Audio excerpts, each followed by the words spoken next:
Marion Wheeler used strong Mnestic medication nearly every day of her life. Among the identity warriors of Mobile Task Force Omega-Zero, Aru Orun, it was never in doubt that, on the occasion of her death, she would ascend into the noosphere. She would become a Beta Ramjan infomorphic entity, or a Type 6 volition spiritual apparition, or a ghosty, or however she wished to describe her new self. Then she would join the citizens of heaven and continue the Antimemetics Division fight from higher ground, likely with fearsome effectiveness. But Wheeler died under terrible circumstances. The Class-Z drug which killed her did more than reinforce her memory. It destroyed her ability to do anything but remember.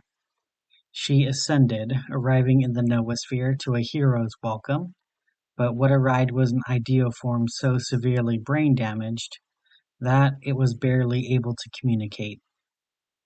After she was made as comfortable as possible and an initial diagnosis had been made, Sanchez offhandedly described her as a Swiss watch filled with glue.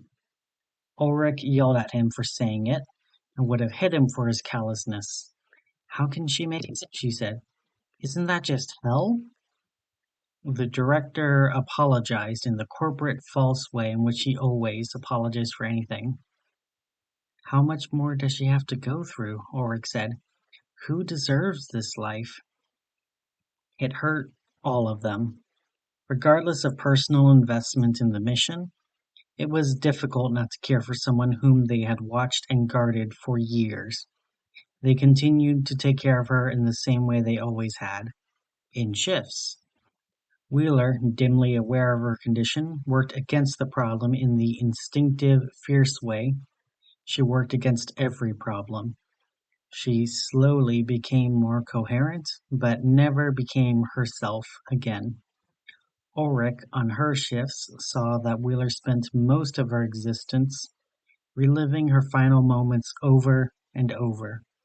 She would recite what seemed to be half of a conversation with SCP-3125, itself a conversation which several of Omega Zero said they recognized from Operation Cold City.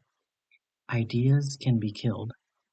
"Marion," Ulrich asked her gently, "where is Bart Hughes? He's the only one who can stop this now. We know he's alive, or he'd be here with us. Just a hint, just a clue. Please." She was trying. Ulrich knew that what she was trying to say. "I don't know. I can't remember something I never knew in the first place." But all she could manage was, "with better ideas."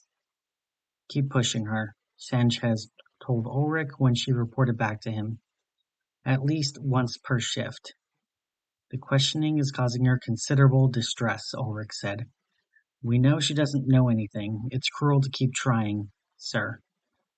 "SCP-3125 is coming," Sanchez replied. "With the quick arm of the Antimemetics Division eliminated, there's nothing left which can stop her. Our real-world investigative capabilities are negligible. Hugh's sister doesn't know anything, and this is our sole remaining lead. I know you admire Wheeler more than anyone. She mentored me. She drove me to the best person I could have ever been. She honored my memory when I died. My own family wouldn't. Ulrich, we are the saints who guard. I will guard her." Sanchez paused. Ulrich's devotion to Wheeler, and the lesser devotion of the others, irked him mildly. He viewed Wheeler as, well, competent enough, but ultimately a failure.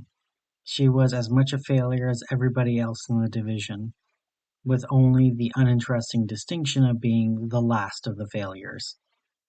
But he was vulnerable to the kind of rhetoric Ulrich just employed. It stoked a kind of fire inside him. Heaven knew he used it in his own communications often enough, for exactly the same purpose. "All right," he said. "The trawl in reality is continuing. There's a faint chance we'll find something of substance. Carry on as you were. No questions. SCP-3125 incarnated the following winter.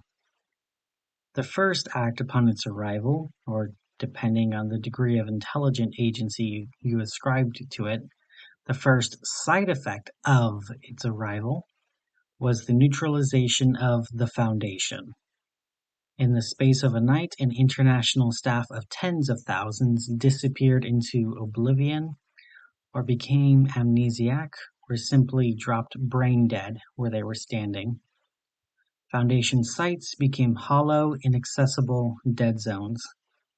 A few anomalies broke containment in the chaos, to devastating effect. Thousands of others were choked into irrelevant obscurity beneath SCP-3125's antimemetic pressure. The world can only end one way, it seemed to be declaring, gouging its statement into the flesh of reality. My world, my way. SCP-3125 had skirmished with Omega-Zero before, but it had always been unclear how much information about Omega-Zero it retained between skirmishes. In fact, it was unclear, fundamentally speaking, how SCP-3125 thought at all.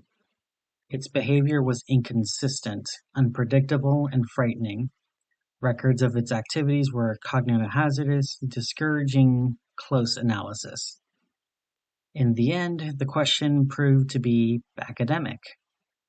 When SCP-3125 arrived, whether it knew Omega-Zero was there or not, it took no special action against it, and had no need to. Most of Omega-Zero's anchors were Foundationeers or Foundation adjacent. With those people's minds blown away in the first strike, the dense web of mutual memory which held the task force together since its formation tore loose. More than half of the task force was cast into the void and died. The final, real death they had evaded for years. Around dawn, Eastern Standard Time, Sanchez announced that it was no longer possible for Omega-Zero to stay together as a single entity. He split the remains of the task force into three. Ulrich and the malformed memory of Wheeler were assigned to the same sub-team.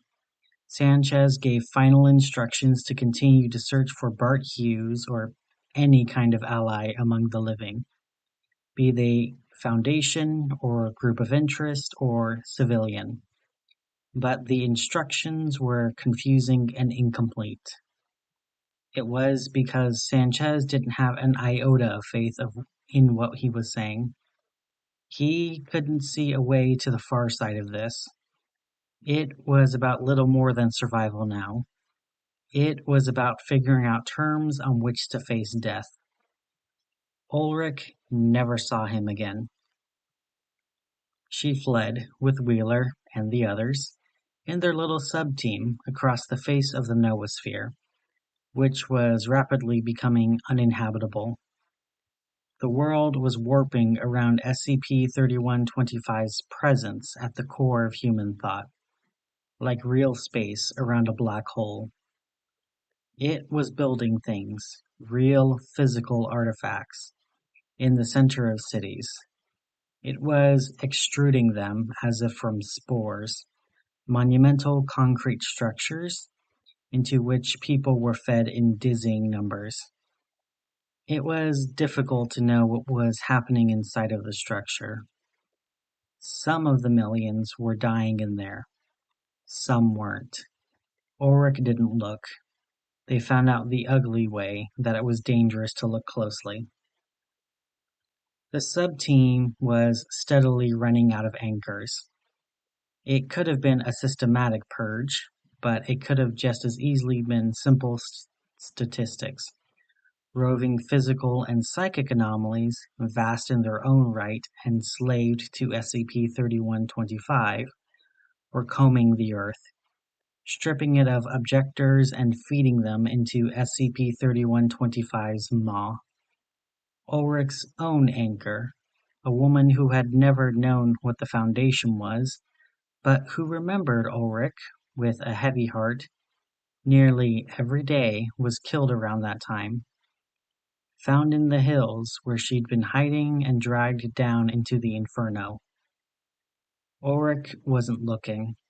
She didn't find out until it was too late. She felt the thread of memory come loose and followed it, panicking, past its flapping end and down into physical reality, where there was nothing. A collapsed tent, a scuffed out fire pit, where everything important had been piled up and burnt. Who was she? Another Omega Zero operative asked her. Ulrich had never spoken about it. I only knew her for 2 days, Ulrich said. When I was younger, she saved my life. That's all. This was it, she realized. She was a career foundationeer, an experienced mobile task force operative, for God's sake.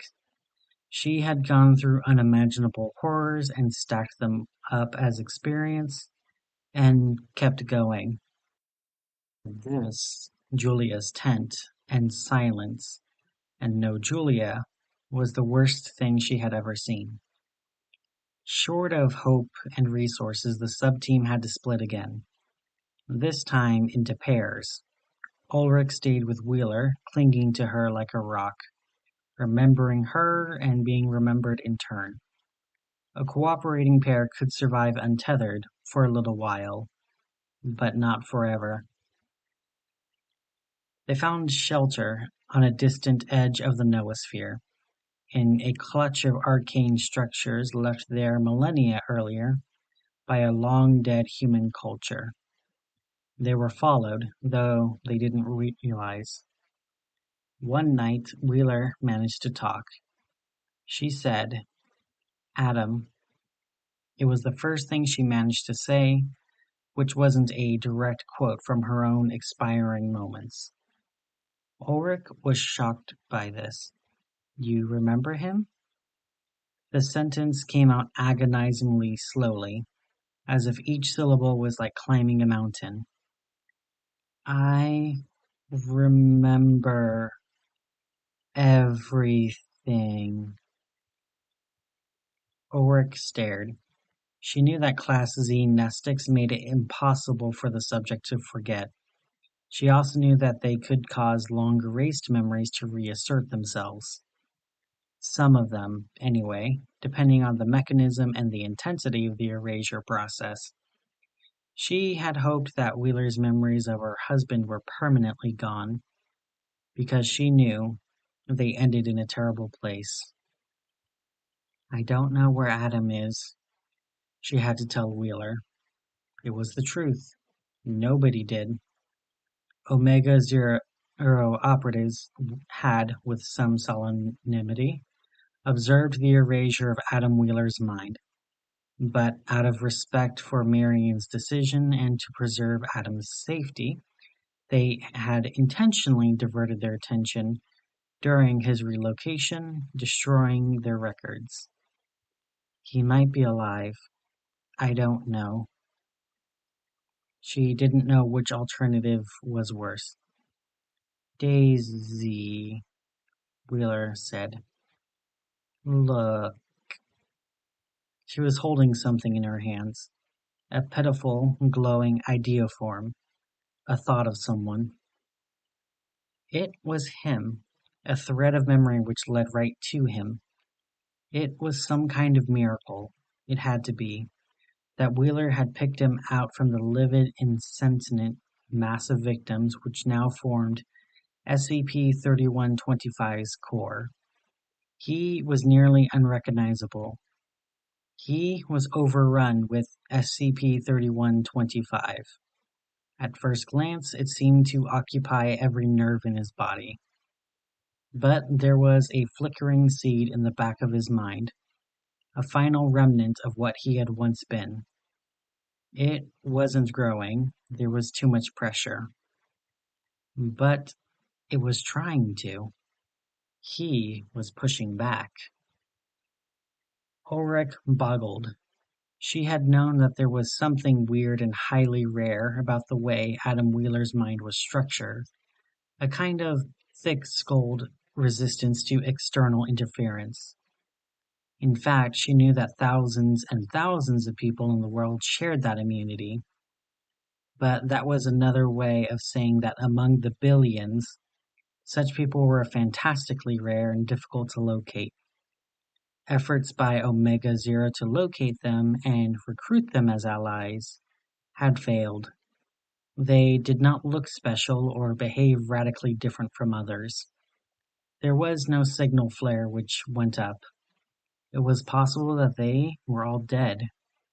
It was inconceivable that Adam Wheeler was the only one of them left in the whole world. But he was left. He was alive. I see him, Ulrich said. Wheeler didn't respond. I'll get him out of there, Ulrich said. Her stomach was knotting up with the sheer thought of attempting it. I'll bring him to you. Wheeler didn't respond. 6 original coherent words had exhausted her. She was crazed with frustration at how incapable she had become. She felt as if she was pinned beneath a huge lead block of memory. It hurt to think. It hurt to exist. Ulrich's ability to interact with the physical universe was extremely limited. Other operatives of Omega Zero had been able to create full-on poltergeist activity, changing the temperature of rooms and throwing furniture around. But she was not that kind of specialist.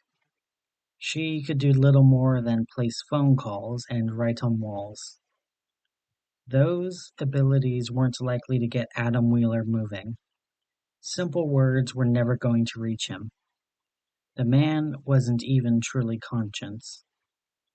What Ulrich could do was something the task force dubbed identity offense. She could interfere with the internals of living minds to make things happen.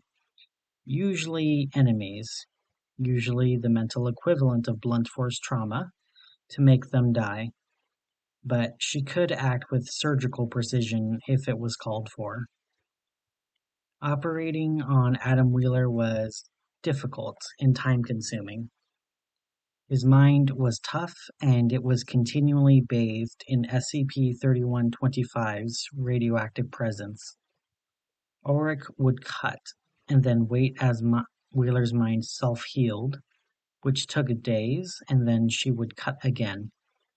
The seedling metaphor served well. The operation reminded her of tending a plant. If nothing else, the whole procedure took real-time weeks.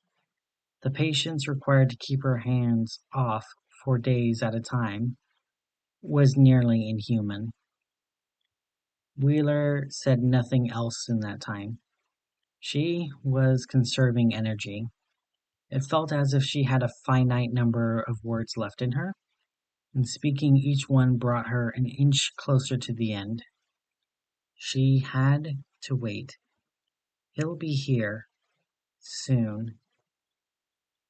Now Ulrich watches from a great abstract distance as Adam Wheeler folds up. Marion Wheeler is dead, finally, truly dead, and Adam Wheeler's mind is breaking apart.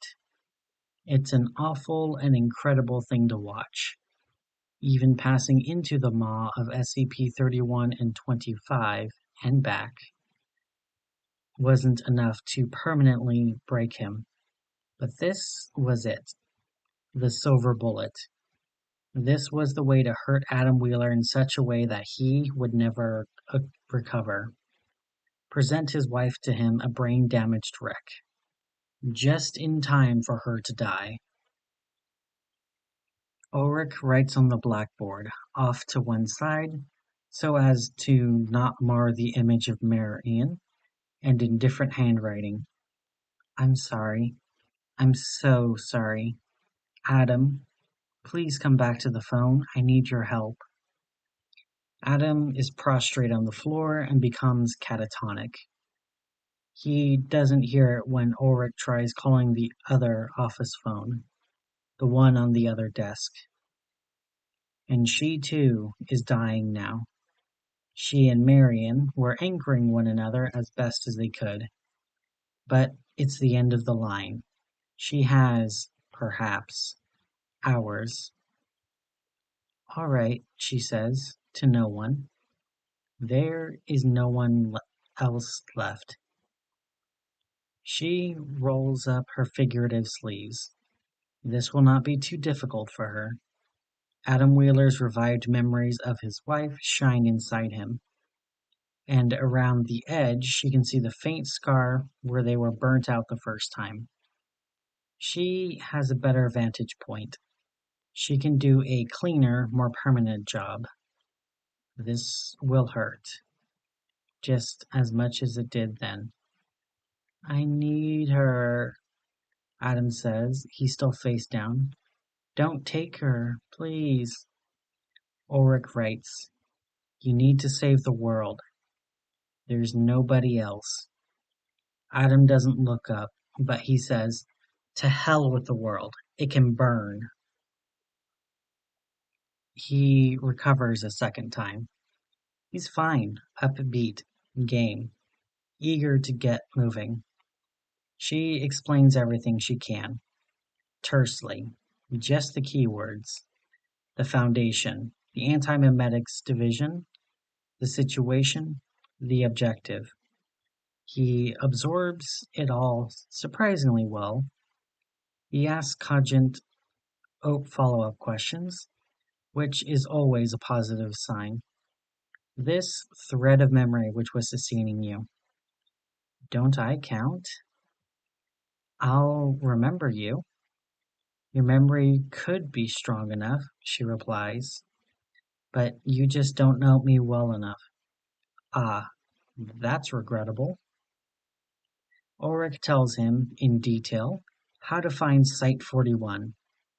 It's going to be an immense task, made significantly longer by Wheeler's need to avoid urban areas.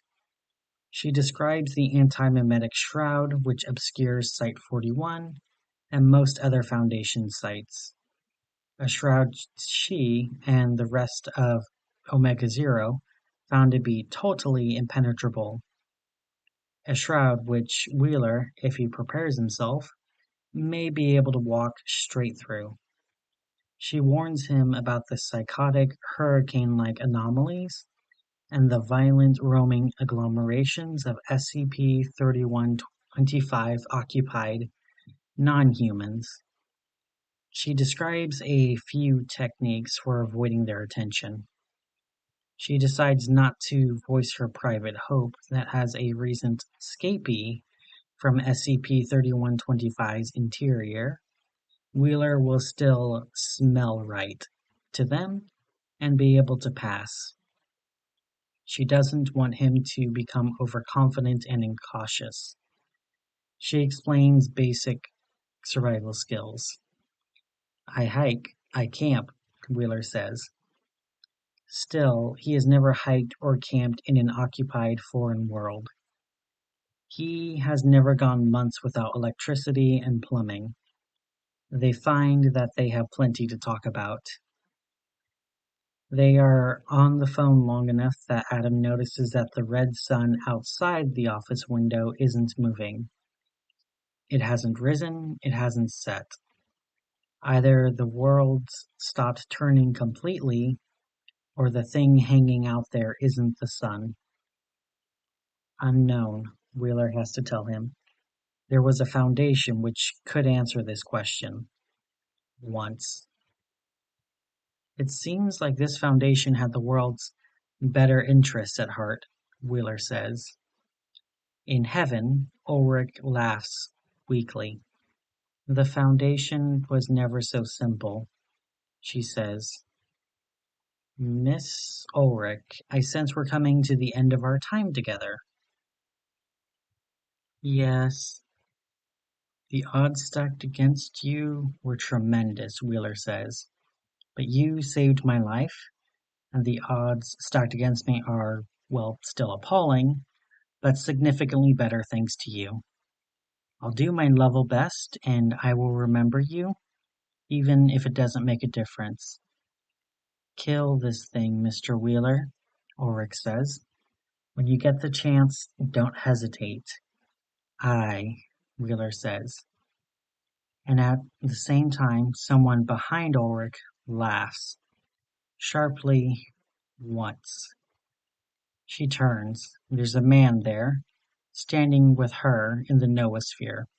A gaunt, younger man with an awful open-mouthed grin.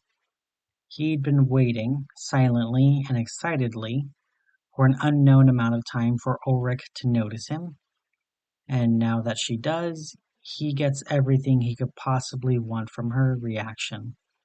A rush of delectable horror and alarm. Then he cuts her off, killing her instantly, before she can get one syllable of warning to Wheeler. Wheeler hears nothing, a faint click, and then a dial tone. He hangs up.